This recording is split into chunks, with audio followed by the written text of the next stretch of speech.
días a todos. Hoy es domingo, día 18 de septiembre. Celebramos el domingo 25 del tiempo ordinario. El texto del Evangelio de hoy es Lucas 16, 1 al 13. Es domingo, por tanto, día de la Eucaristía, día de la escucha de la palabra de Dios, de la participación en la comunión, del compartir con los hermanos, del vivir unidos, del formar parroquia, comunidad, estar realmente atentos los unos de los otros para celebrar la resurrección del Señor. El domingo no puede pasar como un día más cualquiera, ni siquiera como un día festivo laboral, sino un día que realmente nuestra vida tiene esa orientación hacia Dios, ¿no? Y hacemos alabanza de todo lo que recibimos de Dios, desde el respirar, la fe, los dones, en fin, tenemos mucho, mucho que agradecer y mucho que contemplar también en la acción de Dios en nuestra vida. Cómo Él nos va modelando, cómo nos va cuidando, cómo nos llena de su amor, de su misericordia, de su perdón. Es domingo. No dejemos de participar en la Santa Misa. No dejemos de cuidar nuestra celebración. Que no la haga solo el cura, sino que todos nosotros participemos de alguna manera, ¿eh? Y es verdad que no todos podemos estar leyendo la palabra de Dios en público, o que no todos podemos estar en el coro, que no todos podemos hacer una acción determinada, pero sí todos podemos participar de la Eucaristía. Debemos participar de la Eucaristía. Y si no, también ofrezcámonos para, para ayudar en la parroquia, ayudar en la liturgia, ayudar en la oración, en la activación de la Eucaristía. Muchas veces decimos, es que la Eucaristía es sosa, o es que la Eucaristía siempre es lo mismo. Muchas veces se lo dejamos todo y solo al cura. También hay que poner de nuestra parte y tener creatividad y ofrecernos para decir, bueno, pues yo me ofrezco para ayudar en este campo. Seguramente que vamos a aprender muchísimo del intercambio que hagamos en los valores, en ese crecimiento mutuo de comunidad.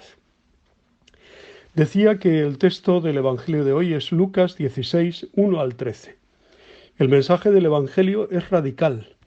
Nadie puede servir a dos amos. No se puede servir a Dios y al dinero. Solo hay un Dios. Cuando se idolatran los bienes materiales, se pierde el horizonte del reino y Dios es desplazado de la vida del ser humano. Poco importan entonces los pobres, los explotados, los miserables. Ellos están en el corazón de Dios. Aprendamos a administrar correctamente los bienes que Dios nos concede, ¿no? El Evangelio nos pone en guardia acerca de nuestra relación con los bienes de la tierra y el inconveniente que pueden llegar a ser para seguir a Jesucristo con fidelidad.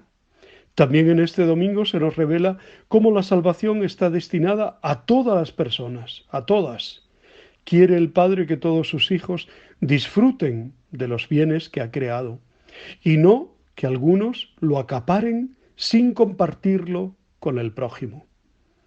Estos días veía en la televisión que, bueno, cada vez es mayor el índice de pobreza entre nosotros, aquí en España, ¿eh? Cada vez hay más pobres y la distancia entre pobres y ricos es abisal, ¿no? Es tremendo, ¿no? Abismal del todo. Nosotros somos administradores y solo administradores de los bienes que de Dios recibimos. Podemos hacernos la ilusión de ser los dueños de lo que somos y poseemos, pero en realidad somos meros administradores, arrendatarios de estos bienes que nos son confiados por el Señor. Todo lo que tenemos lo hemos recibido de Dios. Ninguna cosa se puede considerar como bien propio, como el mismo Jesucristo dice, por ejemplo en Lucas 10, todo me ha sido entregado por mi Padre, todo, ¿eh? Y también en Juan 13 dice, sabiendo que el Padre había puesto todo en mis manos, en sus manos, es necesario, por tanto, pasar de una concepción posesiva de los bienes de la tierra a una que tenga en cuenta la gracia. Todo lo hemos recibido de Dios. La casa común, la tierra, es un don que hemos recibido. No somos Dios. La tierra nos precede y nos ha sido dada. Esto implica una relación de reciprocidad responsable entre el ser humano y la naturaleza. Por otro lado, el relato del Evangelio, del personaje que sale, busca su propio lucro, primero derrochando los bienes de su jefe y después, cuando ya ha sido despedido, usándolo con los acreedores para buscarse él un rédito, un trabajo. Este hombre persigue la lógica de los acreedores para buscarse trabajo, ¿no? La lógica de la ganancia, del uso de unos bienes que no son suyos para provecho propio. Y observemos que la alabanza del amo del administrador injusto no es porque es por este uso egoísta de sus riquezas, sino por la astucia con la que había procedido, ¿no? Quien obra de este modo con las riquezas, de manera inconsciente o no, está haciendo que otros no puedan gozar de ellas, está generando pobreza. Y el dinero tiene muchas veces, siempre, ese poder de atraer y de captar el corazón como ninguna otra cosa de la tierra. Es el becerro de oro que si le dejamos termina desterrando al verdadero Dios de nuestro corazón y se convertirá en un ídolo que nos envuelve con la ilusión de una felicidad que no puede darnos y hará de nosotros verdaderos esclavos. Aunque no sea mucho, el dinero que tengamos puede también convertirse para nosotros en el centro de nuestra vida. Por eso, nuestra vigilancia ha de ser permanente. Si tenemos poco o si poseemos una gran fortuna, el que es fiel en lo poco, también lo será en lo mucho, en lo grande, ¿no? Lo que se destaca en el texto es que el administrador, sintiéndose incapaz de ganarse la vida trabajando y abochornado ante la idea de pedir limosna, actúa con inteligencia, con astucia, para hacerse amigos que le saquen de la penosa situación que se le venía encima. El amo descrito en el relato presenta como ejemplar la habilidad y la audacia del administrador, no su falta de honestidad. Esto es muy importante. No se propone como modelo para el creyente la conducta poco honorable del administrador, sino su capacidad para utilizar los medios de que dispone con el fin de superar las dificultades por las que atraviesa. Tras la parábola se proponen 3 aplicaciones de la misma. En la primera de ellas se contrapone la sagacidad con la que actúan los hijos de este mundo, representados en el administrador, con la candidez de los hijos de la luz, es decir, de los cristianos, que somos alumbrados por Cristo. Y se invita al discípulo de Cristo a actuar con esa misma sagacidad ante las exigencias del reino. El cristiano debe usar los bienes perecederos para ganarse amigos que tras la muerte le sirvan para que se le abran las puertas del cielo. Los pobres, en general, todos aquellos que en su momento se beneficiaron de esos bienes terrenos y que en el día del juicio intercederán ante Dios por sus benefactores. En la segunda de las aplicaciones, el énfasis se pone en la administración diaria. Lo poco, los bienes de este mundo, los bienes ajenos, son contrapuestos a lo mucho, al verdadero bien, a lo vuestro. Se invita a relativizar lo primero por insignificante y actuar con inteligencia para conseguir los bienes verdaderos, unos bienes que en esperanza ya pertenecen al discípulo de Cristo. Y finalmente la tercera aplicación, el versículo 13, se centra en la actitud general que debe tener un discípulo frente al dinero. El dinero puede llegar a ser un ídolo para el ser humano, un Dios que se adueña de su vida y le impide seguir al verdadero Dios. Al cristiano le toca escoger a uno o a otro, sabiendo que ambos son incompatibles. En fin, para recorrer el camino de la vida, el Señor ha puesto en nuestras manos unos bienes.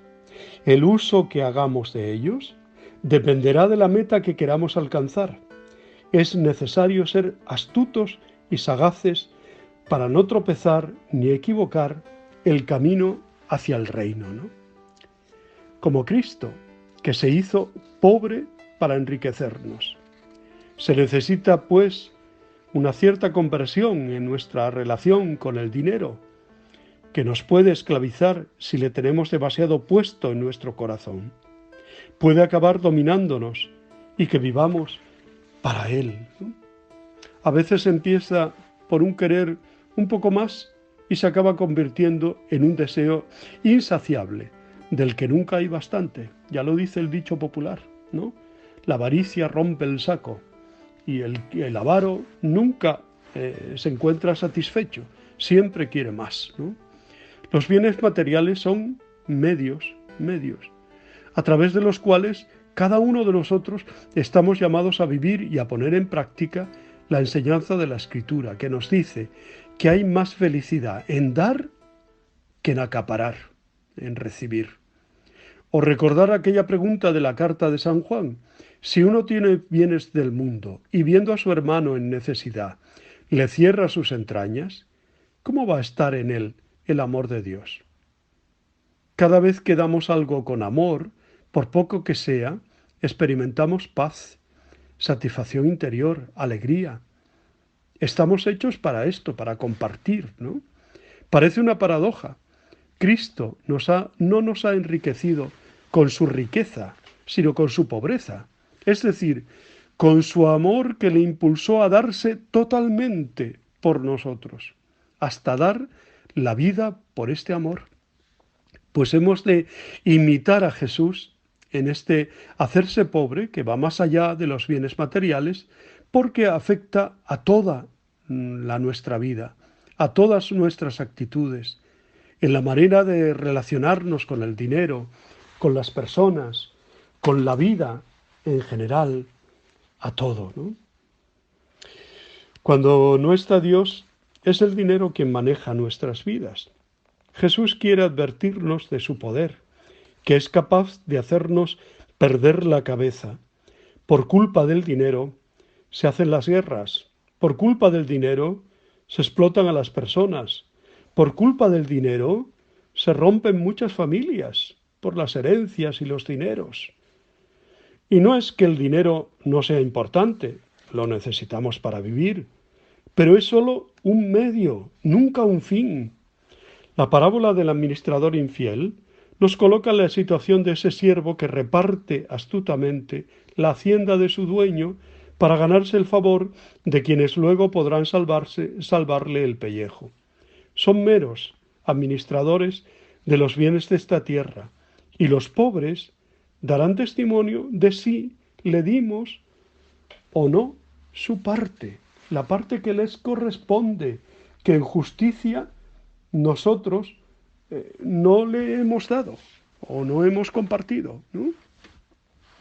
Esa es la gran riqueza de la Iglesia, como decíamos el día de San Lorenzo, ¿no? Cuando fue conminado a llevar delante del juez los tesoros de la Iglesia, ¿eh?